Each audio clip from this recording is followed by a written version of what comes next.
Let's talk about a subject that is very dear to my heart, and that is the process of addiction. And I will use addiction because it's the more extreme or the more powerful version of this. But you could really say bad habit even. Could you call it the psychology of it, but I'll say process because it goes in hand with what we teach. So I've been around addiction pretty much my whole life. That's a story for another day. But today I want to just talk about what's like the cycle that you get into when you have a bad habit or an addiction that you choose to not want to be a part of anymore. So there's a book called The 4 Agreements, and I think you should check this out. It's a very powerful book, and it's very short, probably about 3 hours long if you listen to it. And in that, it says that the greatest sin of all is self-rejection. Man, I can't write. And how that works is we are taught as children. Essentially, we start here as a child. And an adult basically has a worldview that they impose on us. And they say, you are a small person, right? You basically get put down. And then as a child, you don't know any better. So you say, yes, you agree to this opinion. And what happens is as you get older, you have this idea of how you're supposed to be. And you have this idealistic thing, supposed to be blank. I'm supposed to be perfect. I'm supposed to be blank. I'm supposed to be that. And when you inevitably don't achieve that, what happens is it leads to self-contempt or self-rejection, contempt and rejection. And what happens is that basically leads to a series of bad things that you do to yourself. So in this case, I'll just say from a scientific perspective, when you don't like yourself, you generally run a low dopamine. And dopamine is the pleasure hormone. You could also say low serotonin. And this is from a chemical perspective. But you also don't think much of yourself. And you could also argue that you're easily convinced because you have low confidence, right? So this from a more practical or from a visible perspective, this is a person that generally will have low confidence because serotonin is a great indicator in confidence. If you're a man, you'll have lower testosterone levels as well. And what happens as a result is because you have all of this low dopamine, you will do activities that give you a dopaminergic rush. So what basically this makes you or wants you to do is high dopamine activity. And that's where the bad habit comes in. And you could say you could enter anything in this situation. You could enter video games. This thing's running away from me. Video games, as mild as video games, to porn, to drugs, etc. You could basically say anything here that makes you have that rush of, because that makes you feel good, right? This is the good feeling that you're chasing, because you don't feel good, right? This is when you have low dopamine, you feel bad. So this makes you feel good. Problem is, it's temporary. So when you're done with the rush, inevitably you're done playing video games, watching porn, doing drugs, you have this high level of what? Guilt. Get this crazy amount of guilt.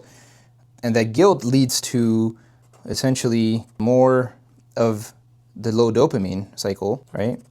The dopamine drops even more.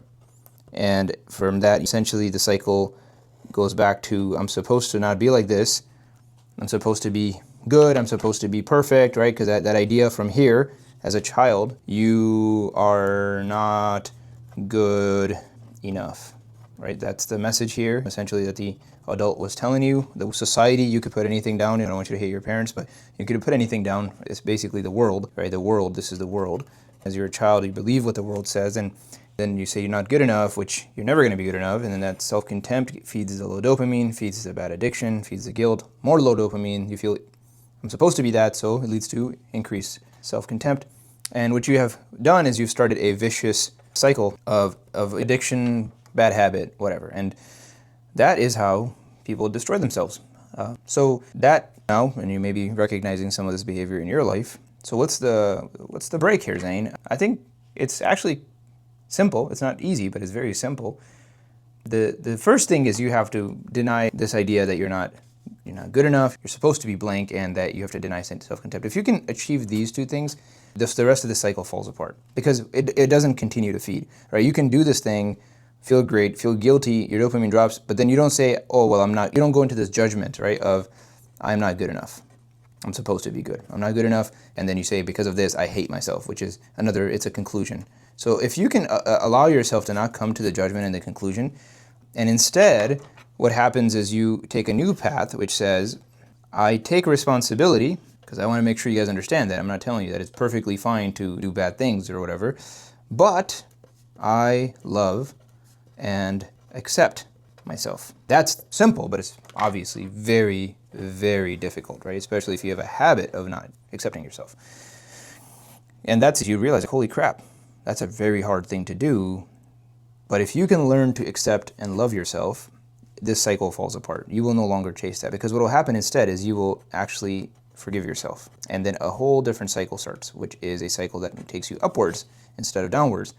So in that cycle, and if you guys want me to elaborate on it, when you get out of the cycle of I hate myself to I am not judging myself, I take responsibility for my actions, but I do love myself, right? So then I still love myself and am worthy of a good life. That is the conclusion that you build your life around, that no matter what happens, I'm still worthy of loving myself and worthy of living a good life. So then the question then really becomes, what can I do to improve myself and my circumstance? And generally that leads to some level of sacrifice in the short run. Because again, when you love yourself, you're willing to sacrifice a little bit, which leads to essentially, from a chemical perspective, there's a dopamine control here, which makes you resensitized to dopamine. Different story for another day, but really you could say that your things get better. Things get better. And generally when things get better, you have a upward of dopamine and serotonin, because now you have actually succeeded and your confidence goes up, because I've always said it, confidence is a byproduct of things proven to yourself.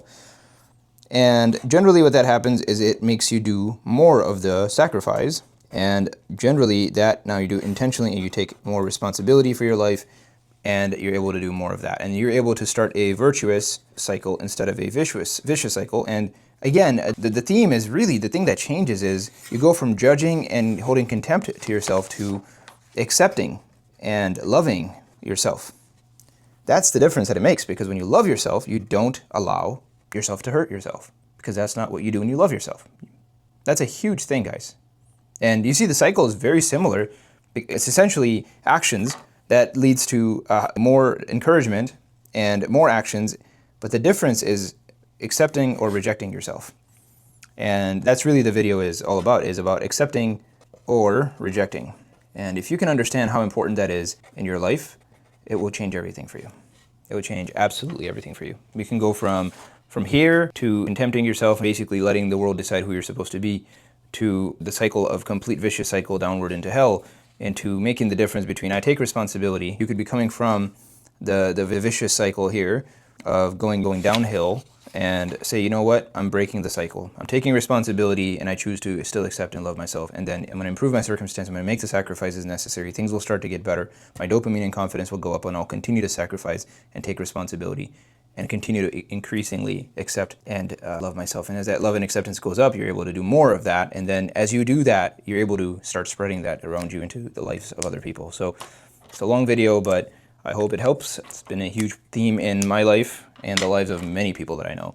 And I just wish more people talked about it. I hope this video helps you, and I hope you're able to find more grace and acceptance for yourself, because the world would be a better place. The best thing you can do for the world is to give them a version of you that loves itself. I promise you that is bigger than anything else. The biggest gift you will give the world is a version of you that accepts yourself. And when you are happy, that's the best gift you can do, because you'll make other people happy. Thank you very much.